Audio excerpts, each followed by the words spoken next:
એણે જે પ્રચારમાં અમુક મુદ્દા મૂક્યા હતા ત્યારે જ નક્કી થઈ ચૂક્યું હતું કે વિક્ટરી જે છે આને જ ફાળે જશે.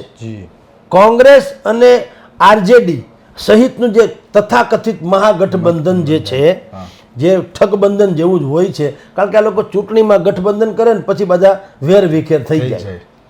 એટલે હું હંમેશા કહું છું કે બકરીના લીંડા હોય ને એના કોઈથી છાણા ન થપાય, એના માટે ગાય ભેંસના પોદળા જોઈએ. તો ઓફિશિયલ તમે મહિલા હોવા જોઈએ, ધેટ્સ ઓલ. તો તમારા ખાતામાં 10,000. આરજેડી નું શાસન લોકોએ જોયેલું તો છે ને, તો એ જે જૂના જખમ છે કોણ ખોતરે? લાલુ યાદવ શેના માટે પ્રખ્યાત છે ગૂગલમાં સર્ચ કરો એટલે ખબર પડે.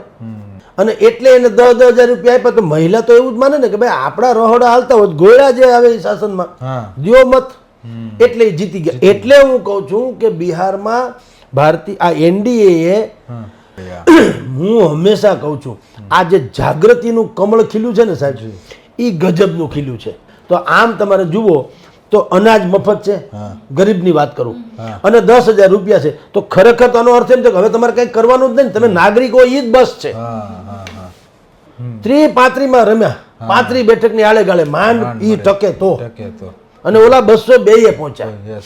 બિહારમાં શું થયું કોઈ એમ કે ને તો એનડીએ સરકારે બિહારમાં ટેકાના ભાવે ચૂંટણી ખરીદી લીધી. કે રણનીતિકાર જે છે ચાણક્ય સાબિત થયા, ચાણક્ય અમિત શાહ કોઈ ભોજ્યોભાઈ ચાણક્ય સાબિત નથી થયું.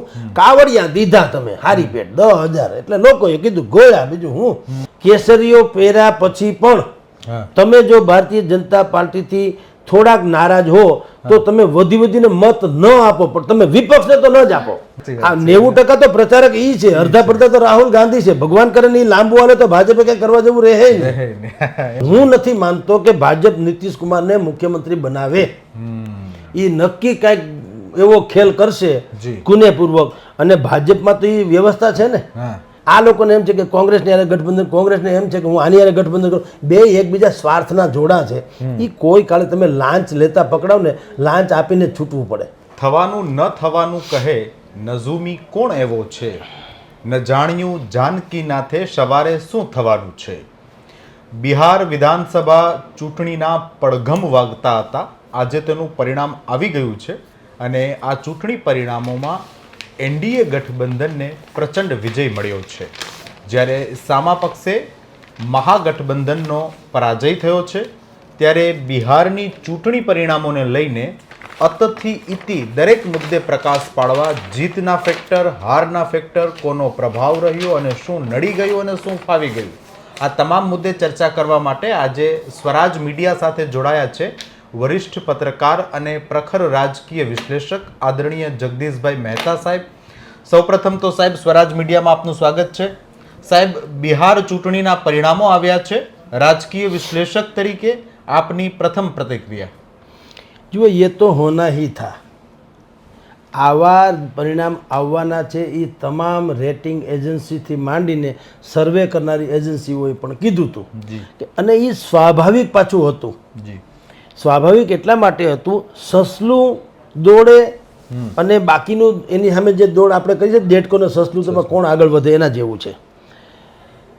ભારતીય જનતા પાર્ટી અને એનડીએ એણે જે પ્રચારમાં અમુક મુદ્દા મૂક્યા હતા ત્યારે જ નક્કી થઈ ચૂક્યું હતું કે વિક્ટરી જે છે આને જ ફાળે જશે.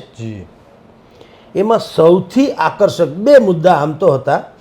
એક હતો રોહિંગ્યાઓ અથવા તો ઘૂસણખોરોને બહાર કાઢવાનો, જેને SIR ઇન શોર્ટમાં કહે છે, નવી મતદાર યાદી. ભારતીય જનતા પાર્ટીની સરકારે એવું ન્યા પ્રતિપાદિત કર્યું, જે વાસ્તવિકતા પણ હતી, કે ભાઈ કેટલાય લોકોના નામ જે છે એ ગડમથલવાળા છે, અહીંયા પણ છે ને બીજી જગ્યાએ છે. ધારો કે મારું નામ રાજકોટમાં હોય, મારા માદરે વતન પીપળવામાં હોય, વચ્ચે હું થોડોક સમય જુનાગઢ રહ્યો હું તો ત્યાં પણ હોય, આવું બધું. હવે આવા બધા હતા એ શું હતા? કોઈ પણ પ્રકારે ઘૂસણખોરો. એ લોકો અલગ અલગ જગ્યાએ મતદાન કરી શકતા હતા, અને એની સંખ્યા પાછી લાખોમાં નીકળી, 60-70 લાખ, જેવું તેવું નહીં. હવે એમાં એક તો સૌથી પહેલા એ મુદ્દો જે છે એ લોકોને શું કામ સ્પર્શી ગયો એ તમને કહું. સ્પર્શવાનું કારણ કે ભાઈ ભારતીય જનતા પાર્ટીએ શું કીધું કે આ ઘૂસણખોરો તમારા હક છીનવી લે છે. અમારે તમને નોકરી આપી છે, તમને અમારે મદદ કરવી છે, પણ અમારે ખબર નથી કે તમે આમાં અમારા કેટલાના ઘૂસણખોરો કેટલા, એટલે લાભ નથી આપવાનો એ લઈ જાય છે. એટલે સૌથી પહેલા તો માણસને દરેકને એમ લાગે કે મારું કોક છીનવી જાય એની મને વાત કરે તો ઓબ્વિયસલી હું એની ફેવરમાં જ કરવાનો. એને એ મુદ્દો એને ભયંકર સ્પર્શી ગયો. એ હજી સ્પર્શોની અસર થાય એ તાત્કાલિક પાછું બીજું થયું. કોંગ્રેસ અને આરજેડી સહિતનું જે તથાકથિત મહાગઠબંધન જે છે, જે ઠગબંધન જેવું જ હોય છે, કારણ કે આ લોકો ચૂંટણીમાં ગઠબંધન કરે ને પછી બધા વેરવિખેર થઈ જાય. એટલે હું હંમેશા કહું છું કે બકરીના લીંડા હોય ને એના કોઈથી છાણા ન થપાય. એના માટે ગાય ભેંસના પોદળા જોઈએ, રાઈટ? આ બકરીના લીંડા છે, એનું કંઈ થાય નહીં. એનું કારણ જે આઈડિયોલોજી બહુ ખરાબ છે ને. હું ને તમે કોઈ સ્વાર્થ માટે મળીએ, એ સ્વાર્થ હટી જ છૂટું પડવાનું હોય. લાંચ તમે પકડાઈ જાઓ, લાંચ લેતા પકડાઈ જાઓ, લાંચ લઈને જ છૂટવાનું હોય. ધંધો જ કાળો થઈને શું કરવાનું? એમ તમે ચૂંટણી માટે ભેગા થાવ તો પ્રજા શું કામ મૂર્ખ હોય? અત્યાર સુધી હતી એમ બે ઘડી માની પણ લઈએ. હવે જે ઝેડ જેન કે જી જેન ઝેડ કઈ છે, જેનજી, એ જે યંગસ્ટરોની નવી જે આખી પેઢી આવી છે ને સાહેબ, એને કોઈ મારે મતલબ નથી, કેવળ કામ મારે મતલબ છે. એને આવી કઈ વાયદા વેપારમાં રસ જ નથી. નહીતર જે વાયદા આ એનડીએ કર્યા એનાથી અનેક ગણા આકર્ષક વાયદા આરજેડીએ કરેલા. પણ લોકોને ખબર છે કે આની પાસે માલ જ નથી. તમને બે કરિયાણાની દુકાન હોય ને, એક ભાઈની અહીંયા સાકર ને ઘઉંનો ને જે ભાવ હોય ને એના કરતાં સામેવાળો હંમેશા 2 રૂપિયા ઓછી રાખે. કોકે પૂછ્યું કે ઓલા ભાઈને કીધું કે ભાઈ તમારા કરતાં 2 રૂપિયા ઓછી છે તો ત્યાં ભીડ નથી ને તમારે ત્યાં ભીડ શું કામ? એણે કીધું મારી ત્યાં છે માલ, આની પાસે છે ક્યાં? માલ જ નથી તો પછી ગમે એ ભાવ રાખે તો હાલે ને. એની પાસે મારે તો વેચવું છે ને, આ જ ઘઉં કે સાકર હાર્યા એટલે મને પોહાય એ ભાવ રાખું. એ તો ખાલી ઉલ્લુ બનાવવા, કારણ કે એની પાસે છે જ નહીં. એમ ભારતીય જનતા પાર્ટી અને એનડીએની સરકારે એમ કીધું કે અમે મુખ્યમંત્રી મહિલા રોજગાર યોજના બહાર પાડી. નીતિશ બાબુએ મુખ્યમંત્રી મહિલા રોજગાર યોજના. હવે આ રૂપાળા નામ હેઠળ આ કાયદેસરની લાંચ જ છે. 10,000 રૂપિયા તમારા ખાતામાં મહિને પડી જશે દરેક મહિલાઓના. 1.51 કરોડ મહિલા છે, એટલે 1.5 કરોડથી વધુ. અને એના માટે 30,000 કરોડ રૂપિયા નાખી દીધા. દેશે નહીં, દીધા, એના ખાતામાં પડી ગયા. ચૂંટણીના મતદાનના અઠવાડિયા પહેલા જ આચાર સંહિતા શું કહે છે કે જ્યારથી આચાર સંહિતા લાગુ પડે ત્યારથી તમે મંદિરના નામે, એટલે કે ધર્મના નામે, કોમના નામે, વર્ગના નામે, પ્રદેશના નામે, જ્ઞાતિના નામે, જાતિના નામે મત લઈ શકો નહીં. કોઈ લાલચ આપી શકો નહીં, દારૂથી માંડીને કોઈ પણ પ્રકાર નહીં. એને બદલે આ તો ઓફિશિયલ તમે મહિલા હોવા જોઈએ, ધેટ્સ ઓલ. તો તમારા ખાતામાં 10,000. તો હિન્દુસ્તાનમાં કોણ એવી મહિલા હોય અને શું કામ હોય કે ભાઈ 10,000 રૂપિયા આવે છે તો ના પાડે? એવું તો કંઈ હોય નહીં. અને એને એ ખબર છે મહિલાને, માની લો કે 10,000 રૂપિયા ન પણ લે તો કંઈ બીજા કંઈ હોનાના શાસકો તો આવવાના નથી. એ તો એથી ભૂંડા છે, કારણ કે આરજેડીનું શાસન લોકોએ જોયેલું તો છે ને. તો એ જે જૂના જખમ છે કોણ ખોતરે? લાલુ યાદવ શેના માટે પ્રખ્યાત? ગૂગલમાં સર્ચ કરો એટલે ખબર પડે. એ ભલે હવે ગમે એમ કે તો પણ તમે મખમલનું માથે આવરણ ચડાવી દો ને અંદર લોખંડનો મૂકો રાખો તો લાગે તો એટલું ને એટલું, એટલે કંઈ હુવાળું ન થઈ જાય લોખંડ. તમે દેખાવ રાખ્યો મખમલનો, અંદર તો મૂકો લોખંડનો જ છે. એમ લાલુ યાદવ હવે કે અમે તો સારી રીતે કામ ચલાવીએ, તો બધાને થોડી ખબર નથી કે તમને હું કામ લોકોએ કાઢ્યા ને નીતિશ બાબુને હું કામ રાખ્યા. જંગલ રાજનું પર્યાય શબ્દ બિહાર હતો, મને બિહારનો પર્યાય શબ્દ જંગલ રાજ હતો. તો જંગલ રાજમાંથી છેલ્લા 10-15 વર્ષથી નીતિશ બાબુનું શાસન છે. 9 વખત ચીફ મિનિસ્ટર થયા જી. અને હવે જો થશે કદાચ તો એ 10મી વખત શપથ લેવાના છે. તો 10મી વખત મુખ્યમંત્રી થઈને 20 વર્ષનું બિહાર તમે જુઓ તો લાલુ યાદવ કરતા તો પ્રમાણમાં ઠીક છે, એ તો હકીકત છે. હવે બાકી ખૂટતું હતું એ એનડીએ સરકારે પૂરું કર્યું. 10,000 રૂપિયા મુખ્યમંત્રી મહિલા રોજગાર યોજના એ હમણાં જ જાહેર કરીને પૈસા મળી ગયા. સૌથી મોટો જેને બેનિફિટ કહો ને એ એનડીએને એ મળ્યો કે મારે પૈસા અઠવાડિયા પહેલા જ મળ્યા હોય તો એની અસર તો વર્તાય ને. મારા ખાતામાં 10,000 રૂપિયા આવ્યા તો એટલી બધી પ્રજા થેન્કલેસ ન હોય, આભાર વિહોણી ન હોય, કૃતજ્ઞ હોય કે ભાઈ ધન્યવાદ તમારા, કમસે કમ આપ્યા તો ખરા. અને બિહાર એ રાજ્ય છે જ્યાં દારૂ પીવાની આ નીતિશ બાબુએ ના પાડી પછી હા પાડી. એણે અહીંની ગુજરાત જેવું કરવા ગયા હતા બિહારમાં, પછી એને ખબર પડી કે આ તો મોટી વોટ બેંક તૂટે એમ છે, એટલે કે ગોળા એના ઘર તૂટે કે એના બધા સંસ્કાર તૂટે કે એનો સત્યાનાશ જાય, વોટ બેંક તૂટવી ન જોઈએ, એટલે પછી ઢીલ મૂકી. તો બિહારમાં એવું છે કે મોટા ભાગના જે છે દારૂ બારૂ પીને એના ધણી જે છે કોઈ કામતા કૂકતા નથી હોતા, દારૂ પીને ગાંડા થાય ને ટૂંકમાં એ નિરર્થક વ્યક્તિ થઈ જાય, જીવે ત્યાં સુધી એને વેંઢારવાનો જે તે પત્ની હોય. તો પત્નીઓ શું કરે, છોકરા છૈયા હોય તો એને ઉછેરીને મોટા તો કરવા, એટલે એની પાસે અસલામતીની ચરમસીમા હોય. નોકરી ફિક્સ તો છે જ નહીં, શ્રમિક હોય, મજૂરો હોય, એટલે તો અહીં બિહારના કેટલા લોકો ગુજરાતમાં નોકરી કરે તમે જુઓ, મોટાભાગના મહિલાઓ પણ છે એમાં. તો આ જે અસલામતીનું જે વાતાવરણ હતું એમાં માસ્ટર સ્ટ્રોક સાબિત કર્યો એનડીએની આ મુખ્યમંત્રી મહિલા સહાય રોજગાર યોજના, કે એ લોકોને બૈરાને એમ થાય કે બીજું બધું છોડો, હવે સુશાસન ને ફલાણું ને એ બધું હવે મોટી મોટી વાતો છે. આપણે એક તો નક્કી છે કે 10,000 રૂપિયા તો આવવાના મહિને, તો કમસે કમ ભૂખે તો નહીં મરી જાય. કદાચ બીજી ફેસિલિટી ન મળે, ખુરશી ટેબલ એસી પંખા ફોન પણ એ બધું જવા દો, પણ જમા વગર મરી જાય એવું તો થવાનું નથી. 10,000 રૂપિયા આવે છે ને બીજું 80% લોકોને રાશનનું મફત પણ અનાજ એ સરકાર આપે છે ને.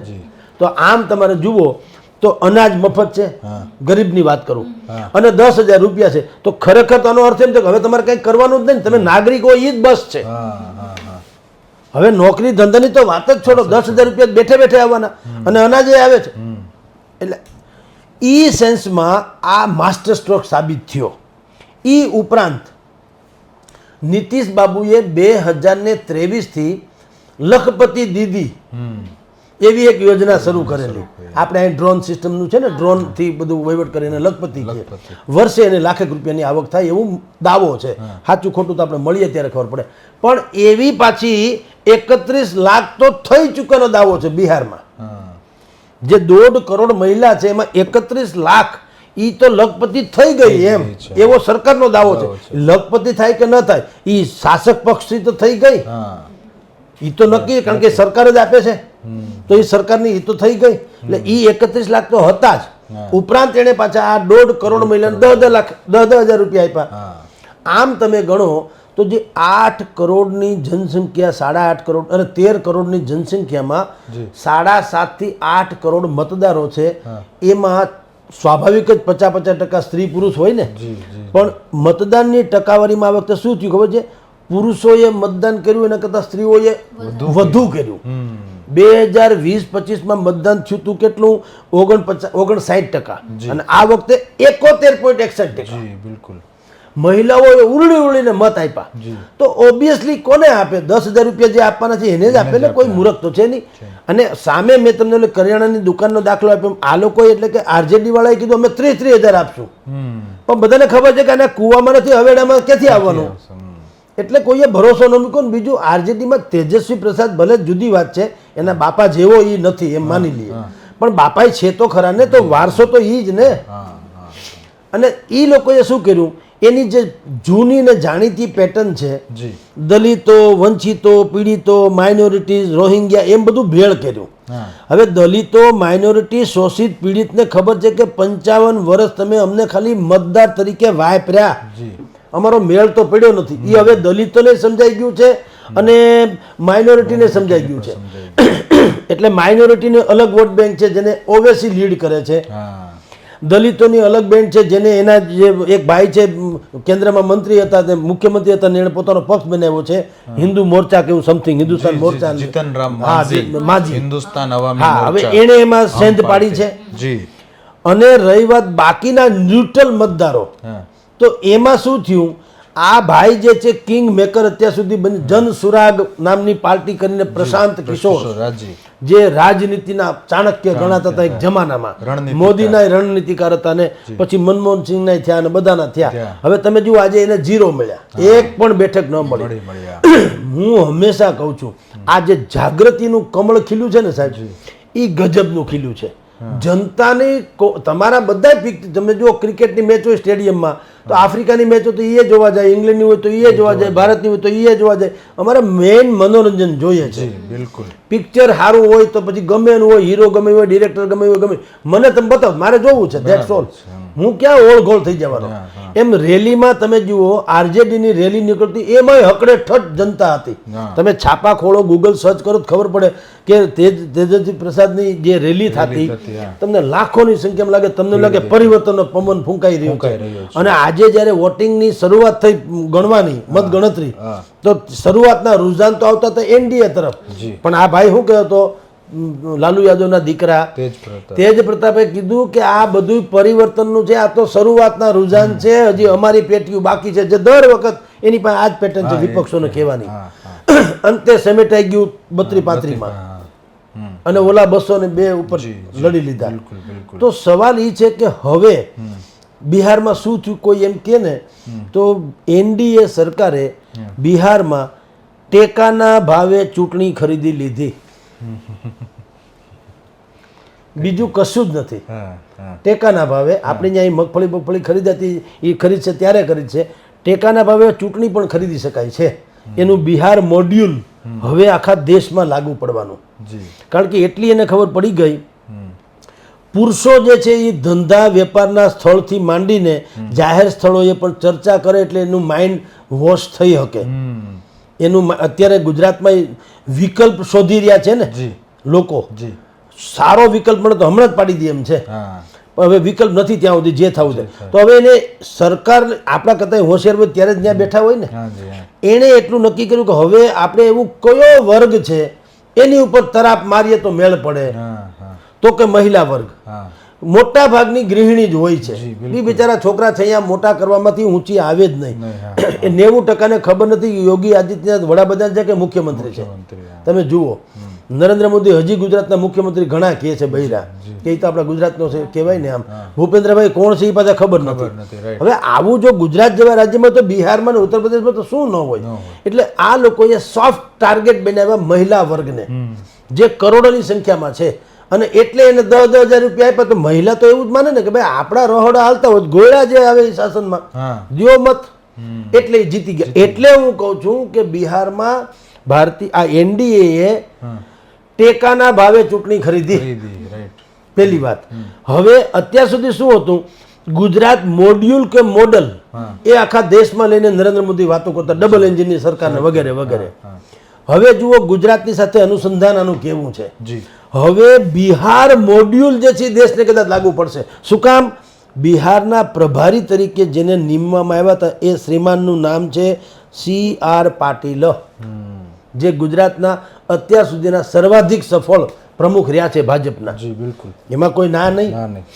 હવે એનું જે તથાકથિત માઇક્રો પ્લાનિંગ જે છે એ બિહારમાં ખપ લાગ્યું. તો બિહારમાં આટલી અપેક્ષા તો હતી જ નહીં. તમે જુઓ જેટલી આ જે રેટિંગ એજન્સી કહેવાય અથવા તો સર્વે કરનારી એજન્સી કહેવાય, એ બધાએ પણ આને મત મળશે એવું લખ્યું હતું, એનડીએની સરકાર બનશે.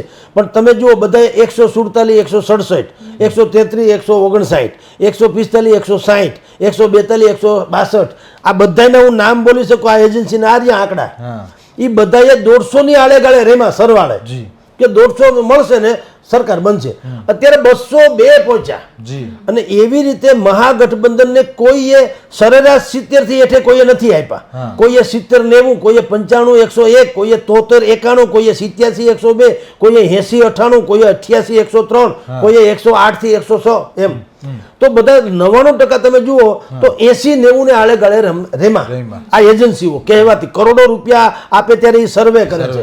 એના સેમ્પલ નો વ્યાપ કેટલો છે એ પછી રામ જાણે, કેટલા લોકોને પૂછીને કર્યું હોય એ.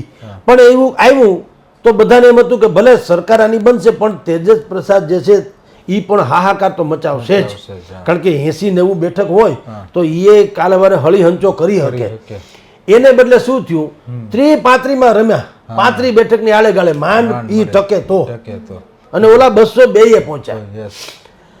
આ જે મોડ્યુલ CR પાટીલના તથાકથિત માઇક્રો પ્લાનિંગને કારણે પણ સંભવ બન્યું હોય, ન તો નરેન્દ્ર મોદીથી માંડીને અમિત શાહ સુધીના એ બધાની તથાકથિત રણનીતિ કાં આમાં ખપ ન લાગી વિસાવદરમાં હતી ને કે અમિત શાહ તો સ્વયં આવ્યા હતા, ઓલા તો જવા દો મોદી સાહેબ તો સવાલ એ છે કે આપણે પછી બધા શું કરીએ, કલબલિયા ગેંગ જે છે આખી એ શું કે રણનીતિકાર જે છે ચાણક્ય સાબિત થયા, ચાણક્ય અમિત શાહ કોઈ ભોજ્યો ભાઈ ચાણક્ય સાબિત નથી થયું.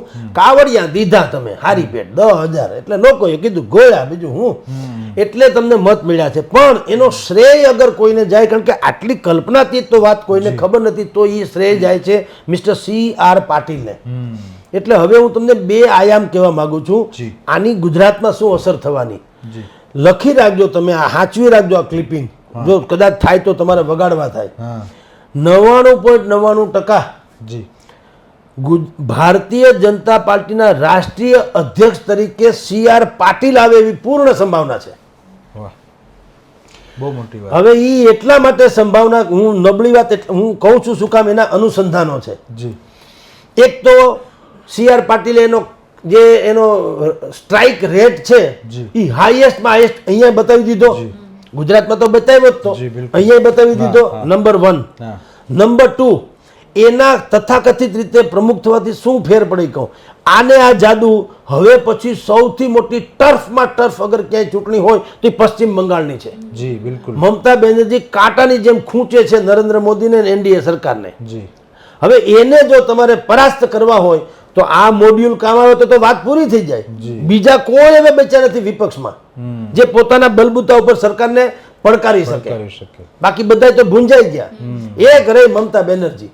તો સંભવ છે કે જો ઈ કામ કઢાવવું હોય CR પાટીલ પાસે તો CR પાટીલને સિરપાવ આપવો પડે ને. બિલકુલ. તો ભલે કેન્દ્રીય મંત્રી છે, સમથિંગ મોર, એને ઈ ના 2 ચાલુ રખાવે, તમે રાષ્ટ્રીય અધ્યક્ષ પણ બનો. એટલે આ બીજું અનુસંધાન થયું. CR પાટીલ આપણા હતા એટલે. ત્રીજું અનુસંધાન કે તેઓ શ્રી મરાઠી છે. હવે અત્યારે તમે મહારાષ્ટ્રમાં ભલે આપણી સરકાર છે ભારતીય જનતા પાર્ટીની, પણ હજી રાજ ઠાકરે અને ઉદ્ધવ ઠાકરે હવે 2 એક થઈ ગયા. તો ભવિષ્યમાં નડે એમ છે. જો ખરા અર્થમાં એક થાય, હજી તો પોલિટિકલી થયા છે, ખરા અર્થમાં એક થાય તો નડે. CR પાટીલ કારણ કે એ મરાઠી છે, ઈ પત્તું ન્યા પણ હાલે ભવિષ્યમાં. એટલે અહીંયા ગુજરાતમાં તો હાલે જ છે, હાલી ગયેલું છે, બિહારમાં હાલી ગયું, મહારાષ્ટ્રમાં હાલી શકે, બંગાળમાં હાલી શકે. તો હવે આમાં ઘટે તો નહીં કાંઈ મટીરિયલ. એટલે CR પાટીલને કદાચ રાષ્ટ્રીય પ્રમુખ બનાવે તો નવાય નહીં. આ એક વાત. અને બીજી વાત, અત્યાર સુધી ગુજરાત મોડ્યુલને કે મોડલને આખા દેશમાં આ લોકો ઢંઢેરો પીટતા હતા. હવે CR પાટીલનું બિહાર મોડ્યુલ જે છે એ ગુજરાત સહિતના રાજ્યોમાં અમલમાં મુકાય તો નવાય નહીં. અને એનો અંદેશો અમિત શાહે અમદાવાદમાં સહકારી ક્ષેત્રના સૌથી મોટા સંમેલનમાં આપી ચૂક્યા છે. એણે એમ કીધું, હું ગુજરાતના એક પણ ગામને સખી મંડળ વગર જોવા માંગતો નથી. દરેક ગામમાં સખી મંડળ હોવું જોઈએ, દરેક ગામમાં સહકારી મંડળી હોવી જોઈએ. એ શું છે સખી મંડળ? એટલે મુખ્યમંત્રી મહિલા રોજગાર યોજના જે બિહારમાં ખપ લાગી, ઈ જે રાજસ્થાનમાં લાડકી દીકરી ને મધ્યપ્રદેશમાં લાડલી બહેના ને મહારાષ્ટ્રમાં પણ ઈ જ ને. ટૂંકમાં મહિલા હો વાતની એક વાત, એ દીકરી માં ને બાપ ને જે કહે તે મૂળ મહિલા. કારણ કે એની હજી દેશની 70% મહિલા રસોડાથી બહાર ભાગ્યે જ નીકળે છે, એવી છે. કેટલીક મેઘાવી પ્રતિભાઓની વાત એ અપવાદરૂપ છે, પણ બાકીની દુનિયા હજી આવી જ છે. એને બિચારીને શું છે કે આપણું ઘર હાલે તો ભાગશાળી, જાન બચી તો લાખો પાયા. તો એટલે એ લોકોને જો આવા હવે જે આ ગુજરાતમાં મોડ્યુલ આવું જાહેર કરે, સખી મંડળો બનાવે ગુજરાતમાં, ભારતીય જનતા પાર્ટી સખી મંડળ બનાવીને પછી એને લોન આપશે, નાનો મોટો ઉદ્યોગ કરવા માટે થઈને લોન આપશે, તમારું નામ સન્માન થશે, તમારું સન્માન કરશે, ક્યાં 5 જગ્યાએ તમારું નામ બોલશે. એટલે તમે આફોડા પક્ષના ઓલામાં તો રહેવાના, ઓરામાં તો કે ભાઈ તમારું સન્માન કર્યું, તમારે ફલાણું, એવું પાછું મંડળ મિટિંગ બોલાવશે સખી મંડળને, તાલુકે જિલ્લે એમ કરી ઠમક કરીને ટૂંકમાં તમે કોઈ તમારે ખંભે કેસરીઓ ભરવાનો છે. હકીકત છે. હવે તમે ધારો કે કેસરીઓ પહેર્યા પછી પણ હા તમે જો ભારતીય જનતા પાર્ટીથી થોડાક નારાજ હો તો તમે વધીને મત ન આપો, પણ તમે વિપક્ષને તો ન જ આપો. રાઈટ. આ નીતિ છે બુદ્ધિપૂર્વકની. એટલે બિહારની ચૂંટણીમાં હવે જે થયું એ થઈ ગયું.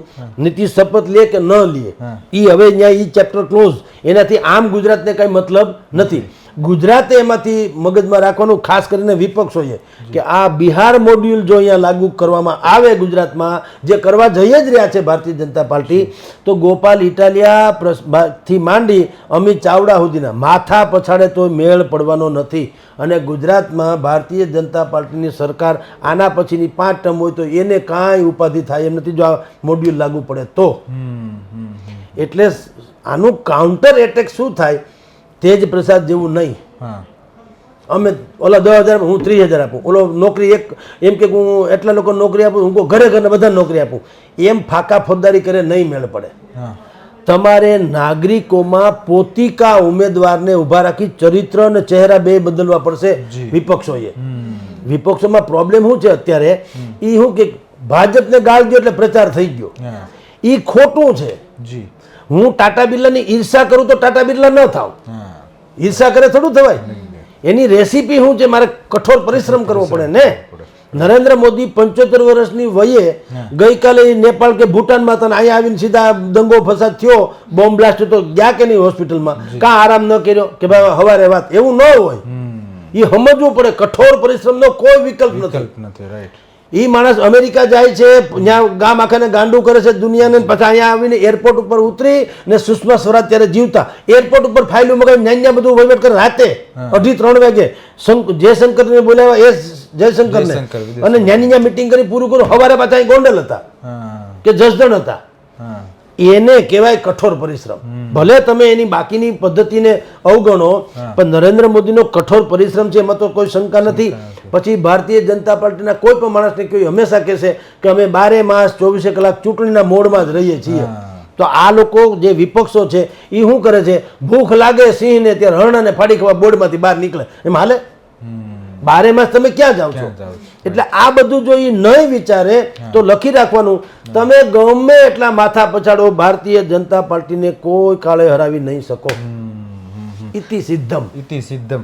સાહેબ, એક સવાલ એ છે કે બિહારમાં અત્યાર સુધી પીછડા અતિ પીછડા, દલિત મહાદલિતની રાજનીતિ ચાલી, બરાબર, અને ખાસ કરીને જે માઇનોરિટી વોટર્સ છે એ આરજેડી અને કોંગ્રેસ પાસે કમિટેડ વોટર્સ રહ્યા છે. તો આ વખતે સાહેબ ચૂંટણીમાં એ વોટર્સને ઇન્ફ્લુઅન્સ કરવા માટે અસદુદ્દીન ઓવૈસી અને બીજા એક હતા પ્રશાંત કિશોર. તો પ્રશાંત કિશોર અને અસદુદ્દીન ઓવૈસીએ મહાગઠબંધનને નુકસાન કર્યું અને એનડીએને ફાયદો કરાવ્યો એવું કહી શકાય ખરા? જુઓ, કોંગ્રેસનો આક્ષેપ એવો છે કે અસદુદ્દીન ઓવૈસી ભાજપની બી ટીમ છે. એ આક્ષેપ તો અહીંયા આમ આદમી અમે કરે, આમ આદમી કોંગ્રેસ સામે કરે, પણ એ ખરા અર્થમાં સાબિત થઈ રહ્યું છે કઈ રીતે ખબર છે? અનાયાસે. આમ બી ટીમ નથી, પણ ઓવૈસી પાસેથી ક્યારેય તમે ભાજપના સારા વખાણ સાંભળો નહીં. અને મુસલમાનના મસીહા બનવા એટલા આક્રમક એ પ્રચાર કે એનો ભાષણો કરે છે કે તમે એની તકરીર કહો તો તકરીર ને ભાષણ કહો તો ભાષણ.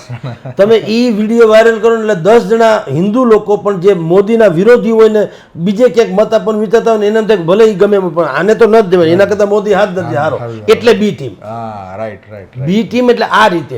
કારણ કે એ જે બોલે છે તો હિન્દુ સમાજને એમ લાગે છે કે ન કરે નારાયણને જો આ આવી ગયા તો આપણું તો અસ્તિત્વ જ મટી જશે. તો અસ્તિત્વ બચાવી શકે એવો કોણ છે? એકમાત્ર નરેન્દ્ર મોદી. કારણ કે આ લોકો તો તથાકથિત રીતે સેક્યુલર ની વાતો કરે છે. ભાઈ આપણા તેજ પ્રસાદ કયો કે રાહુલ ગાંધી કયો કે બધા તો સેક્યુલર. હવે એનું સેક્યુલર ની વ્યાખ્યા જુદી છે. એનું સેક્યુલરિઝમ શું છે?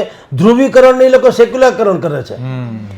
એને જાળીવાળી ટોપી પહેરવાની સેક્યુલર ના બાને પહેરશે, પણ કાનુડાનો મોરપીછ નહીં નાખે. એમાં એને ધાર્મિકતા અને સાંપ્રદાયિકતા લાગે. તમે મસ્જિદમાં જઈને બાકી બધું તમને વાંધો નથી કરવામાં, તો બીજા સમાજને વાંધો નથી. હિન્દુ એમ કે ઓકે, પણ તમને અયોધ્યામાં કાં કાંટા વાગે? ત્યાં અમારા નાથ બેઠા છે, અમારા આરાધ્ય દેવ છે, તમે કાં ફતવો બહાર પાડ્યો કે ત્યાં કોઈ જાતા નહીં? તો પછી સમાજ મૂર્ખ છે. સમજે કે તમે એક તરફી જો એને તમે સેક્યુલર કહો છો. સોરી, એ સેક્યુલરિઝમ નથી, એ ધ્રુવીકરણ છે, તુષ્ટિકરણ જેને કહે છે. તમારે એક વર્ગને જ ટાર્ગેટ કરીને હાલવું છે. એક હમણાં મુસ્લિમ નેતા હતા, એણે તો એવું સ્ટેટમેન્ટ કર્યું કે કોંગ્રેસ છે તો મુસ્લિમ છે હિન્દુસ્તાનમાં, ને હિન્દુસ્તાનમાં મુસ્લિમ છે તો કોંગ્રેસ છે. બોલો, હવે આ સીધી વાત તમે કરો તો કોઈ પાગલ છે? અને એવી જ વાતને ભારતીય જનતા પાર્ટીને કઈ શીખવાડવું પડે. તમે નબળો દડો આપે, તેંડુલકરને એમને કહે કે હવે આને છક્કો મારજે, એ તો ઊંધો તો મારી દે ને. હારાને વારે તો નબળાને છોડે ન છોડે. તો જે વિપક્ષો જે નબળો દડો ફેંકે છે એ એને ફાયદો. અત્યાર સુધી દેશની ચૂંટણી જ્યારે લોકસભાની થાય ત્યારે મણિશંકર અય્યર હંમેશા એવો એક બફાટ કરી દે કે નરેન્દ્ર મોદીએ લગભગ કઈ કરવાનું થાય નહીં. 90% તો પ્રચારક ઈ છે, અડધા પડધા તો રાહુલ ગાંધી છે. ભગવાન કરે ને લાંબુ હાલે તો ભાજપે કઈ કરવા જેવું રહે નહીં. એટલે ઈ ને મણિશંકર અય્યર ને દિગ્વિજયસિંહ ને આ બધી એવી આઈટમ છે કે ભારતીય જનતા પાર્ટી તો બાધા આખડી રાખે. ભગવાન આને 100 વર્ષના કરજે. હું કામ કે ઈ છે તો અમે છીએ. એટલે મૂળ વાત એ છે કે નાગરિકોનો મત જે તમે જુઓ, આને 10,000 રૂપિયા આપ્યા અને તમે 30,000 આપવાની વાત કરો તો પ્રજાએ નકારી દીધા ને. મેં તો 30 તો મોટી રકમ છે ને. તો તમારે એના ઉપરથી કોંગ્રેસે એવું સમજવું જોઈએ કે જનતા એવી બેવકૂફે નથી. એને ખબર છે 30,000 તમે જાદુગર જુઓ, તમે આલિયાની ટોપી માલ્યા માથે, આલિયા ઉઘાડા માથે, તમે દેવાના તો ક્યાંથી? ભારતમાંથી. એવું તો નથી ને કે હાલો રિઝર્વ બેંક મંડો છાપવા પૈસા ધડાધડ એમ હોય તો ફુગાવો વધી જાય ને. એક રીંગણાનો 1 કિલો રીંગણાના 10,000 રૂપિયા થાય.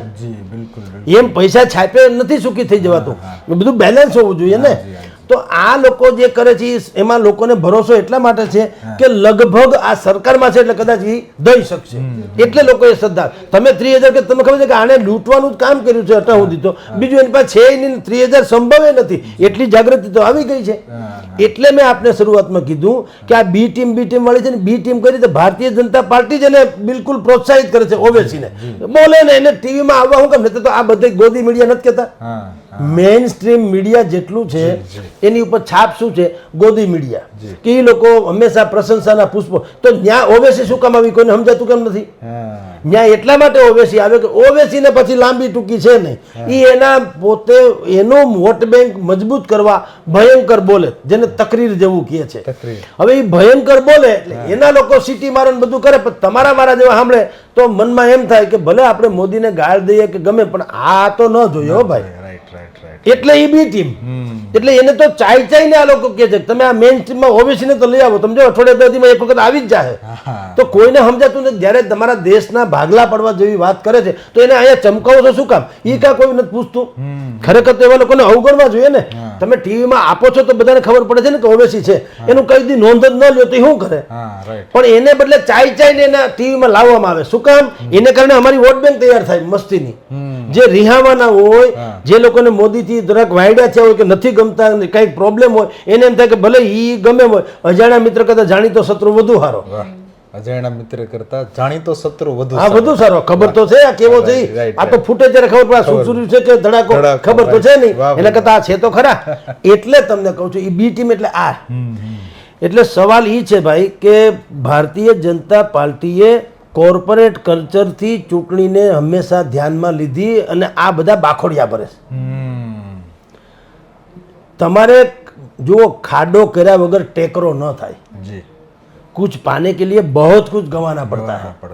હવે તમારે કંઈ કરવું નથી. હવે તમે જો આગળ તમે વાત માની જશો. અત્યારે શું હતું, ખેડૂત આક્રોશ રેલી કોંગ્રેસે કાઢી હતી ને, ગઈકાલ પ્રમદી સુધી હાલી.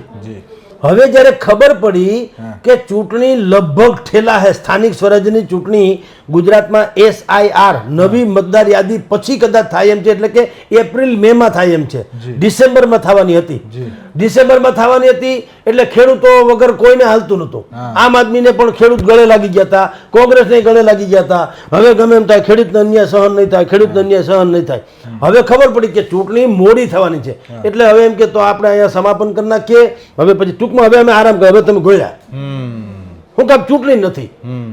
હવે પાછું હવે એપ્રિલ મે માં છે ને, તમે પાછા એપ્રિલમાં જોજો વળી પાછા જાગશે જગતના તાત માટે. અમે આમ કહું તો કોઈ બેવકૂફ છે? હું એમ કહું કોઈ બેવકૂફ છે? તમે લોકો જે લોકો હવે એવું થઈ ગયું, જે નેતા પ્રજાને બેવકૂફ સમજે એના જેવો મૂર્ખ કોઈ નહીં.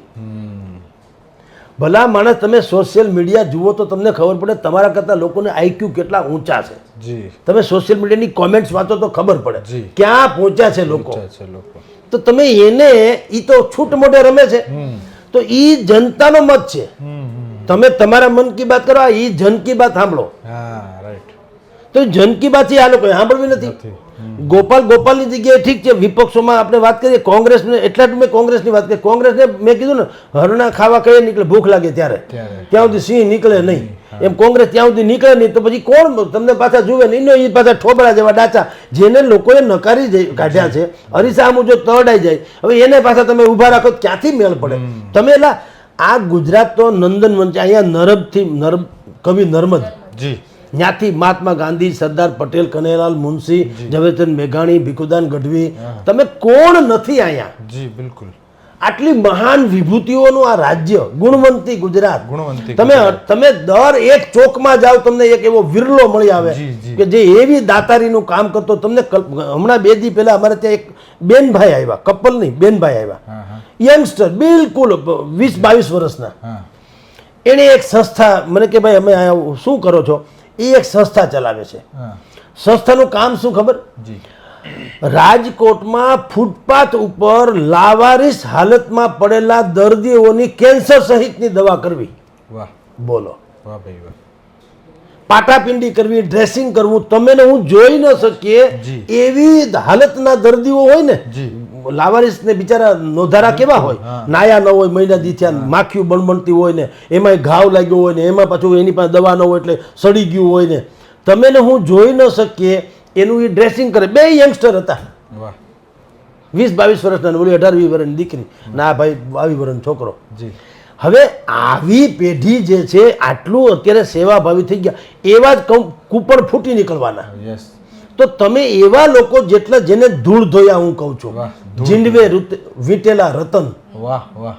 જીંડવે વીટેલા રતન. વાહ ભાઈ વાહ. એક ડોહીમાને એની પાસે 100 રૂપિયા હતા, ઘાટડીના છેડે 100 રૂપિયા એને બાંધી રાખ્યા ને એને ધમકી મળી હતી કે એના ગામમાં ચોર બહુ આવતા ને લૂંટારું આવતા, કે લઈ જ જાહે 100 વાત ને 1 વાત. ડોહીમાં ગરીબ ગામડાની બાઈ, તો એ જમાનાના 100 રૂપિયા એને મળ્યા છે, જમીન બમીન ગમે ને હોય તો મૂંઝાણી બિચારી ડોહીમાં શું કરે? એક તો અભણ, પાછા ભોળી, નિર્દોષ, આમથી આમ ઊંઘ ન આવે, દોડા દોડી થઈ. એક નાની 8-9 વર્ષની દીકરી હતી ને કીધું ડોહીમાને કે શું થયું આજ, કેમ આ ડખે ચડી ગયા? કે બેટા કોઈને બોલમાં અહીંયા કે રાંધણિયામાં લઈ ગયા, રસોડામાં, અને કીધું શું થયું? કે બીજું કોઈને બોલતી નહીં, મારી પાસે 100 રૂપિયા છે અને આપણા ગામમાં તું જાણે ને ચોર તો લૂંટી જ જાય એમ છે ને, તો આ 100 રૂપિયા લૂંટી જાય તો આપણી તો આખી જીવન મરણની મૂડી આ જ છે, હવે થાહે હું? ઓહો, કે આ ચિંતા છે કે બીજું કંઈ? ના કે આ કંઈ જેવી તેવી ચિંતા છે, એ તમે મૂકી દો. 100 રૂપિયા હવારે ગાંધી સાહેબ આ કડકડતી તમને પાછી હું નોટ આપી દઈશ, હું હતાડી દઉં. અરે કે બેટા તને શું ખબર પડે? 8-9 વર્ષની મેં જિંદગી કાઢી, આ ચોર તો ગમે ત્યાંથી લઈ જાય છે, ખાખા ખોળા કરીને આપણા ઘરમાંથી. કાંધીમાં મેં એક વખત કડી મૂકી તો કાંધીમાંથી લઈ ગયા હતા, મને નથી જડી, ચોરને કેમ જડી ગઈ છે?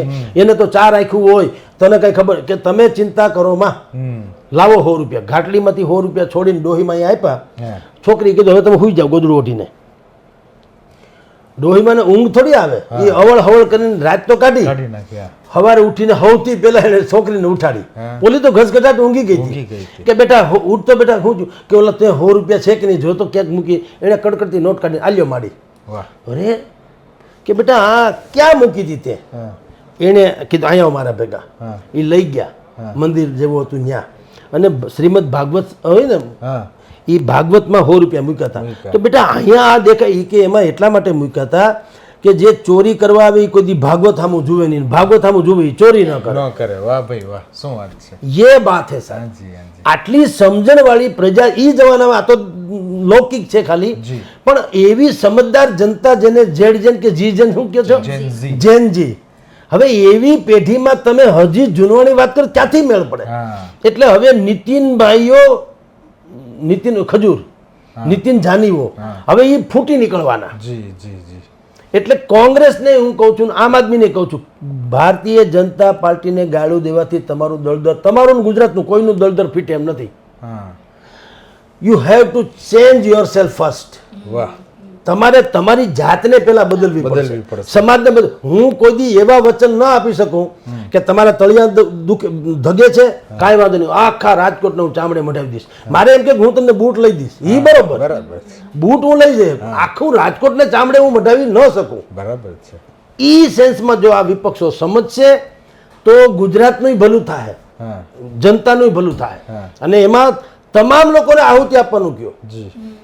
આખું ભાજપ ખરાબ નથી, આખું કોંગ્રેસ ખરાબ નથી, આખું આમ આદમી ખરાબ નથી, આખું અપક્ષ ખરાબ નથી, બધાય ખરાબ નથી, બધાયમાં થોડી થોડી ખરાબી છે.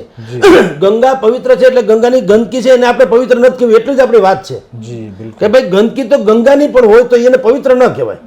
પણ એ એમ ન કહેતા તો ગંગાની છે એટલે ગંદકી પવિત્ર, એવું ન હોય. એમ જે કેટલીક ગંદકી છે જે તે પક્ષમાં, એ ગંદકીને દૂર કરો તો હારા માણસો એમાંય છે.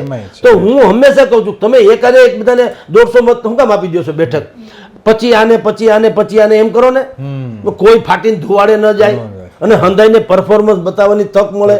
કારણ કે પછી જો તમારે ફૂલ ફ્લેડ આવવું હોય તો મારે સારું કરી બતાવવું પડે ને. અત્યારે 150 બેઠક આ ભારતીય જનતા પાર્ટી પર 171 છે, એને ખબર છે કે એનું રૂવાડું ફરકે એમને તમારા મારા જો ગમે એટલું કૂતરાની જેમ ભહે તો કઈ ફેર નથી પડે. તો શું કામ મજા, એને શું વાંધો છે મને કયો?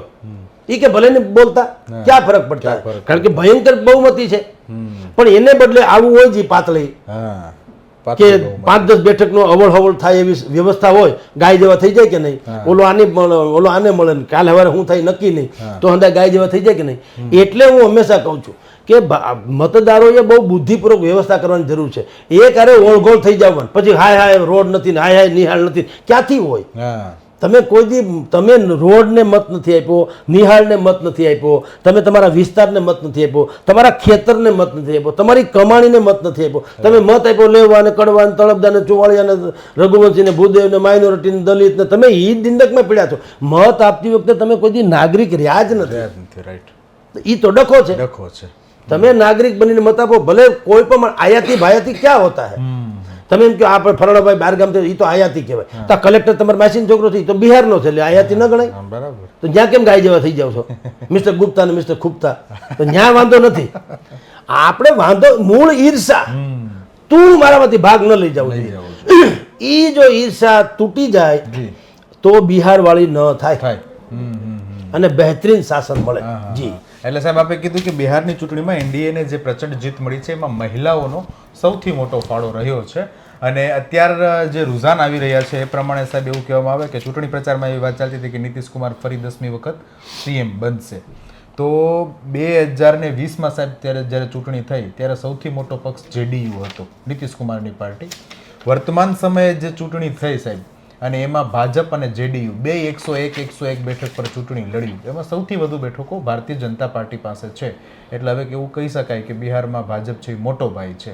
તો ભવિષ્યમાં નીતિશ કુમાર સીએમ બનશે અથવા તો અત્યારે નીતિશ કુમાર સીએમ બને અને ભવિષ્યમાં ભાજપ પોતાનો સીએમ રાખે એવી કોઈ શક્યતા કે અટકળો? જો મોટે ભાગે તો નહીં બને.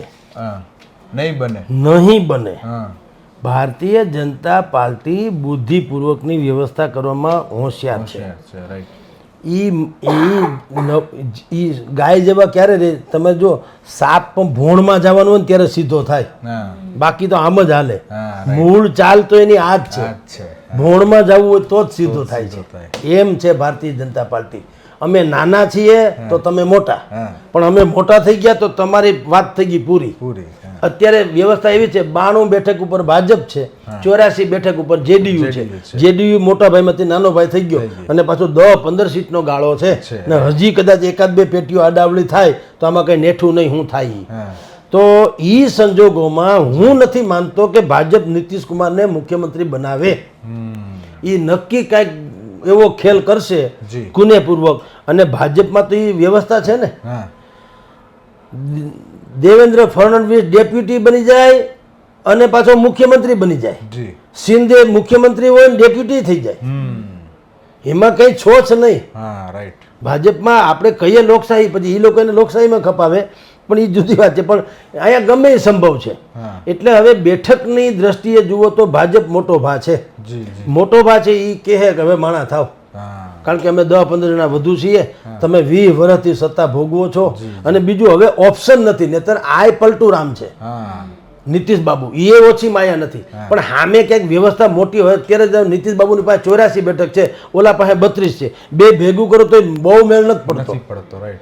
અને ઓલા પાસે 92 છે, ભાજપ ભાજપ પાસે પાસે. એ પાછું પાસવાનની 20 છે છે, અને અન્ય 9 છે. હા. તો એની પાસે પ્રચંડ બહુમતી જેવું છે તો એને લગાડી દે પાછા હાવ જેલમાં ગાળી દે હા. નીતિશ બાબુને સત્તા શું ન કરે હા, હા. એટલે નીતિશે 10 ગણે ગાળીને પાણી પીએ ભાજપ પણ ફૂંક મારી મારીને છાશ પીશે હા. એટલે મોટા ભાગે નહીં થવા દે પછી કહું ને થવા દે તો પણ એ આજીવન વાળી વાત ભૂલી જાઓ હા.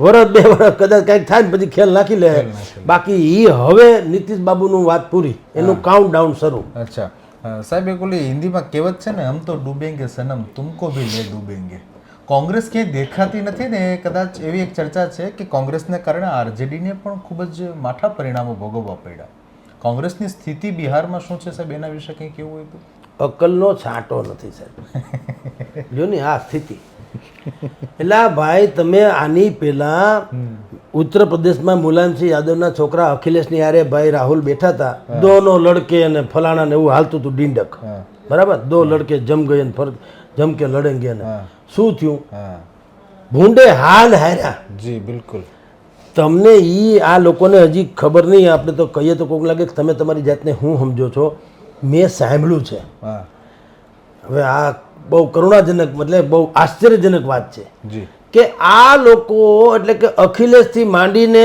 આ તેજસ પ્રસાદ યાદવ લાલુ યાદવના છોકરા સુધીના હા. એ લોકોને એ ભ્રમમાં રાખવા એની રેલીઓમાં ભાજપ વાળા માણસો મોકલે એટલે આ લોકો શું કરે આમ જુએ ઓહો જન સમુદાય કારણ કે એને એમ હોય કે અમે જે આયોજન કર્યું બોલાવ્યા એની સંખ્યા તો માની લો કે 5000 હતી હા આ 25000 છે એનો અર્થ એમ કે 20000 સ્વયંભૂ નથી ષડયંત્ર ગ્રહ છે ભાજપ વાળા બુદ્ધિપૂર્વક મોકલે એટલે શું થાય તમે જોજો સંઘર્ષમાં તમને હંમેશા રસ્તા સૂઝતા હોય છે રાઈટ સહુલિયતમાં નહીં બરાબર છે તમારી પાછળ કૂતરું પડે ને કે સિંહ પડે ને તમને કાંટા નહીં લાગે હા બરાબર વાત આમ તમે ઉઘાડા પગે નહીં હાલી શકતા હો બિલકુલ બિલકુલ પણ પાછળ સિંહ કે કૂતરું પડ્યું એટલે તમને કાંટા બાટા કાંઈ ન લાગે તમે અત્યારે કાંઈ અહીંથી બીજી બેઠક પર બેહવું તો તમને મુશ્કેલી ઓલી તમે વંડી ઠેકી જાઓ કારણ કે ઓલો ત્રાસ મોટો હોય છે હા આ લોકો શું કરે છે કે તમને સહુલિયતમાં રાખે તમારી સભામાં 5-15 હજાર માણસ બેઠું હોય તો તમને એમ લાગે કે હવે પરિવર્તન સિવાય છૂટકા નહીં વાત થઈ ગઈ પૂરી હવે એટલે એ પગડાઈ ન ખેલે હા જે બાકીના પગડા ખેલવા હોય વિપક્ષમાંથી કોકને લાવવા કોકને ઢાળવા કોકને મનાવવા એને એમ થાય કે ના ના સ્વયંભૂત છે તો પછી ક્યાં વાત રહી અરે કાકા તમારા નથી આ નખ જેવા લોકો હોય છે નખને કાપો ને તો લોહી ન નીકળે અહીંયા હોય તો તમારા ખભે મોટા થયા કરે હા તમારા નામે હા પણ તમે એને કાપો એ જુદું પડે ને એને લોહીનું ટીપું ન નીકળે તમારું હોય જ નહીં રાઈટ આ નખ જેવા લોકો હોય આંગળીથી નખ વેગળા એટલે કે છે આંગળીથી નખ વેગળા બરાબર કે તમારા છે એ અત્યારે તમે નાય ન પડી શકો મોટા તો થાય છે ને હા રાઈટ એનો અર્થ એમ છે જીવે છે જીવે છે તો જ મોટા થાય ને હા. પણ એને તમે ડોકેથી કાપીને કા લોહી નથી નીકળતું આંગળી કાપો છો તો ધાર થાય આમાં કા નથી થતું એ તમારા હોતા જ નથી હોતા જ નથી વાહ ક્યાં વાત હે સર ઈ જો સમજણ આવે આ લોકોમાં કે આ તમારા જેમે જે જુઓ એ તમારા નથી નખ છે આંગળી વાળા 5000 છે ને નખ વાળા 15000 છે મરી જાઓ અને દર વખત એવું થાય નખ કપાઈ જાય નાકે કપાઈ જાય ના કપાઈ જાય, ના કપાઈ આ સ્થિતિ છે એટલે તુમ તો ડૂબેંગે હમ તો ડૂબેંગે સનમ તુમે ભી રહે ચલેંગે